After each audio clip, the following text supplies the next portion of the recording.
So hello students, গত ক্লাসে আমরা ফোর্সের যে ফর্মুলাটা ওটা ট্রাই করছিলাম। তো আমরা যেমন বলছিলাম এটা হচ্ছে আমরা গ্র্যাভিটেশনাল ফোর্সের ক্ষেত্রে, বাট এখন আমরা একটা নিউ ওয়ার্ড যেটা শুনছো গ্র্যাভিটি। সো গ্র্যাভিটেশন কি ছিল? দুইটা বডি মাসে এনি বডি ছিল যারা একজন আরেকজনকে অ্যাট্রাক্ট করে। এখন গ্র্যাভিটির ক্ষেত্রে একটা বডি যদি আর্ক হয় তখন এটাই গ্র্যাভিটি।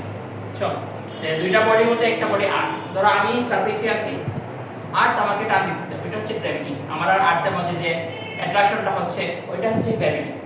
আর নরমাল যেগুলো দুইটা বডি হলে ওইটা হচ্ছে গ্র্যাভিটেশন। এখন আমরা আরেকটা জিনিস আমরা শুনবো যে গ্র্যাভিটেশনাল এক্সিলারেশন। জিনিসটা হচ্ছে এক্সিলারেশন। তোমাদের আমি প্রথমে একটা বেসিক আলোচনা করছিলাম যে কি হারে আমার আরো দ্রুত কি হারে, মানে ম্যাথমেটিক্যালি আমি যদি মেজারেবল একটা জিনিস আনতে চাই ওটা হচ্ছে আমার কি এক্সিলারেশন। এখন গ্র্যাভিটেশনাল এক্সিলারেশন, এখন আমি তোমাদেরকে ফোর্সের সময় বলছিলাম যে এই যে এক্সিলারেশনটা ক্রিয়েট হয় এটা কিসের জন্য ক্রিয়েট হয়? কেউ যদি পিছন থেকে ধাক্কা দেয় বা টান দেয়, সাইকেলের এক্সাম্পল দিছিলাম না, যে সাইকেলের পিছনে মানুষ এসে সাইকেলকে ধাক্কা দিচ্ছে পিছন থেকে, তো সাইকেল কি হচ্ছে আরো দ্রুত হচ্ছে, ঠিক আছে, আরো দ্রুত হচ্ছে। সো ওইটাই কি ছিল? একটা ফোর্স, একটা ধাক্কা। এখন এই গ্র্যাভিটেশনাল ফোর্স একটা টান, সো এই টানের জন্য এই এক্সিলারেশনটা কি হয়? জেনারেট হয়। এখন তোমরা চিন্তা করতে পারো যে এটা আমি যদি এইভাবে না বলি, আমি যদি তোমাদেরকে ম্যাথমেটিক্যালি বোঝানোর জন্য বলি, তাহলে তোমরা এটাকে বুঝতে পারো যে এক্সিলারেশন হচ্ছে যে 1 কেজি বডিকে, ধরো আর্থের মধ্যে আর্থের উপরে 1 কেজি বডি আছে, ঠিক আছে, বা দেখুন আমার আশেপাশে একটা 1 কেজি বডির মাস আছে। সো ওই 1 কেজি বডির মাস যেই ফোর্সটা ফিল করবে ওইটাই হচ্ছে আমার গ্র্যাভিটেশনাল এক্সিলারেশন। বুঝছো? আর্থ আমাকে আমার কথা না, আর্থ আমাকে তো আমার মাস 1 কেজি, কারণ আমাকে আর্থ যেভাবে যেই পুল করবে ওইটাই হচ্ছে গ্র্যাভিটেশনাল এক্সিলারেশন। মানে এইভাবে ধরো Fg আমরা কি বার করছিলাম? Fg ছিল g m1 m2 divided by d square. এখন d ছিল আমার সেন্টার টু সেন্টার ডিসটেন্স। এখন এই দুটো ছিল দুইটা বডির মাস। এখন আমি যদি বলি একটা body r m to diameter হচ্ছে any other body divided by d square। এখন d square হচ্ছে r এর সেন্টার থেকে ওই বডির সেন্টার পর্যন্ত ডিসটেন্স। এখন এই বডি আমাকে বলছে যদি মাসটা হয় 1 কেজি, তখন আমি এইটার বডির জায়গা আমি যদি লিখি 1 কেজি, তাহলে এইটাই হচ্ছে আমার গ্র্যাভিটেশনাল এক্সিলারেশন, ঠিক আছে। বাট ডিসটেন্স আপনারা সবসময় মনে রাখবেন সেন্টার থেকে সেন্টার। অনেক সময় আমি দেখবেন পুরো রেডিয়াস দেখুন ওইটা জাস্ট সারফেসের ক্ষেত্রে, বাট আমি যদি বলি আমি আর্থের সারফেসে না, আমি ধরো একটা মাউন্টেনে আছি বা আরো উপরে আছি, তখন কি এটা সেম না?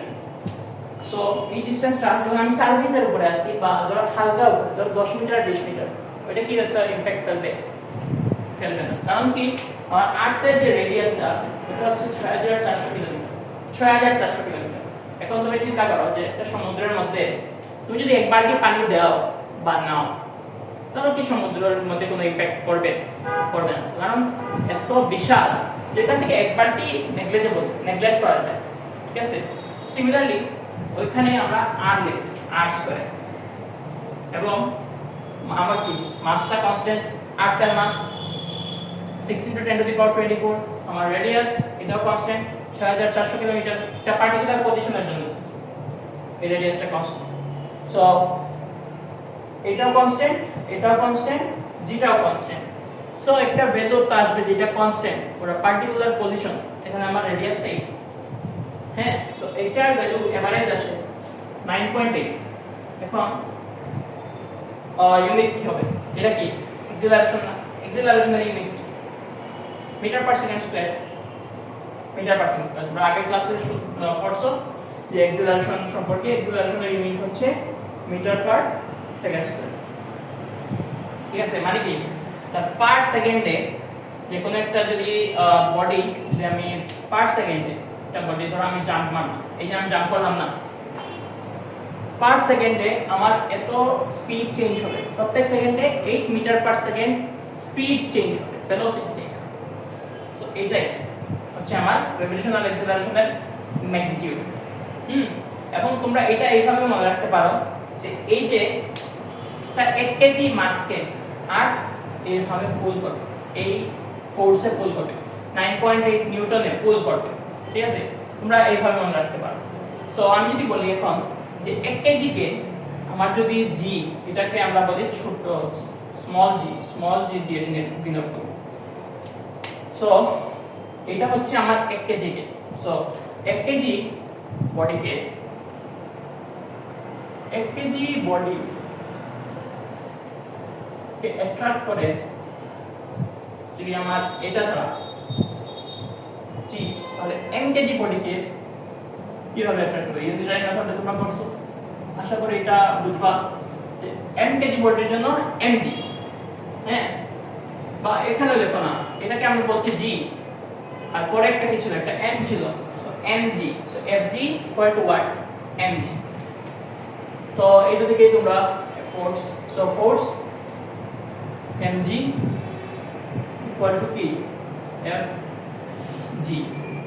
আর তোমরা জানলে অবাক হবা যে তোমরা যে ওয়েট বলো, ওয়েটটা কিন্তু অ্যাকচুয়ালি একটা ফোর্স। ঠিক আছে, তোমরা সামনের ক্লাসে গেলে জানতে পারবা যে এটা কিভাবে।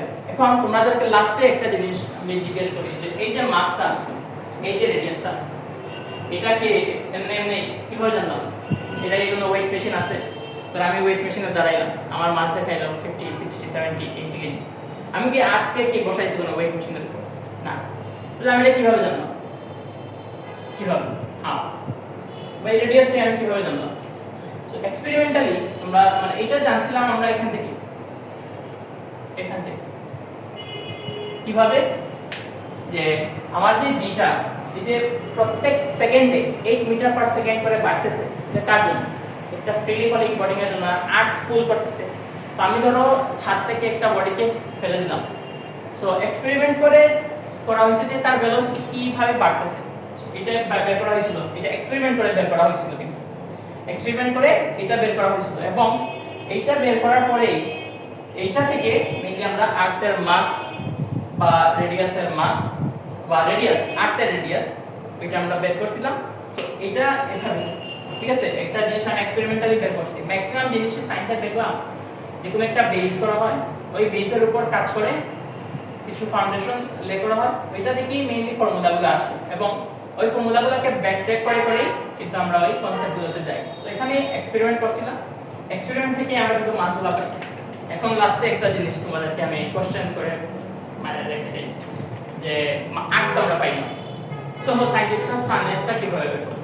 সানিকে গেছিল, সানিকে কি এক্সপেরিমেন্ট করছে? আমার কি মনে হয় সানিকে কি বাঁচতে পারবে? গরম তো একবার বয়েল হয়ে যাবে। সো সানেরটা কিভাবে করছে? এটা তোমরা একটু দেখতে পারো, নেটে সার্চ করতে পারো, বা একটু রিসার্চ করতে পারো যে কিভাবে সানেরটা বের করছে। আমি তোমাদেরকে আর্টটা বলে দিলাম। সো থ্যাংক ইউ, আশা করি বুঝতে পারছো।